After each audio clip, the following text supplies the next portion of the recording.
या तो फिर आपके आसपास जो कृषि विज्ञान नज़दीकी केंद्र, कृषि विज्ञान केंद्र वहाँ है, भी जो केवीके है है, मिट्टी की जांच प्रयोगशालाएं जाती है। हैं, लैब हैं, या फिर कृषि विश्वविद्यालय है, वहाँ पे जी, मिट्टी का सैंपल दे के आप चेक करवा चेक सकते हैं। करवा सकते थोड़ा हैं। सा हम आपको बता सकता हूँ, मैं भी बीएससी एग्रीकल्चर पास आउट हूँ, सॉइल टेस्टिंग किया हूँ, पूसा एसटीआरएफ IARI से ट्रेनिंग लिया हूँ, तो आपको मैं बता देता हूँ थोड़ा सा किसान भाई। तो सॉइल का टेस्टिंग के लिए सॉइल सैंपल कैसे लेना चाहिए, तो सॉइल सैंपल के लिए क्या है कि मृदा जांच के लिए पहले जो हमारा खेत है, बुआई करने से पहले, यानी कि जब पलेवा करने के बाद जो खेत तैयार होता है, खेत तैयार होते समय ही, जैसे कि अगर हम लोगों को दलहनी फसल या फिर अनाज की फसल करनी है खेती, तो 15 सेंटीमीटर नीचे से लेना चाहिए। जैसे कि ये अरहर की खेती करना है या हार्टिकल्चर क्रॉप लगाने हैं, जैसे कि टमाटर है और मेडिसिनल प्लांट है, सब्जी की खेती करनी है, तो 25 सेंटीमीटर से।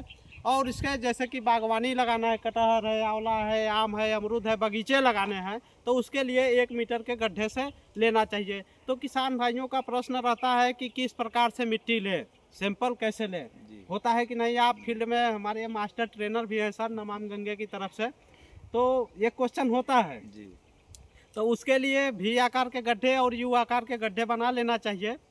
गड्ढे बनाने के बाद उसके बीच की मिट्टी निकाल देनी चाहिए। उसके बाद उसको 1 इंची साइड से जो परत होती है उसके 9 से 16 जगह से, 9 से 16, 12 जगह से, 15 जगह से, खेतों से जगह जगह 1 एकड़ में से वो निकालनी चाहिए। तो उसके बाद मिट्टी का सॉइल सैंपल निकालते समय क्या क्या सावधानियां होनी चाहिए। कुछ सावधानियां हैं, जैसे कि ये मेड़ है, मेड़ के 2 मीटर तक न हो, पेड़ के छाया न हो। उसके बाद खुरपी जो ले रहे हैं या फावड़ा का यूज कर रहे हैं, उसमें जंग वगैरह ना लगे, जिससे कि आयरन की जो मात्रा है सॉइल टेस्टिंग का लैब में मृदा में कुछ और है, लेकिन अगर जंग वगैरह लगे हैं तो कुछ और आ जाएगी पोषक तत्वों के, जिसके वजह से जो उचित अनुपात में मिलना चाहिए पोषक तत्व, जांच होने के बाद फसल के लिए जो प्रस्तुत हो वो नहीं हो पाएगा। उसके बाद जहाँ पे फर्टिलाइज़र या खाद, यानी कि जैविक खाद आप रखते हैं खेत पे या छिड़काव करते हैं, तो वहाँ से नहीं लेना चाहिए।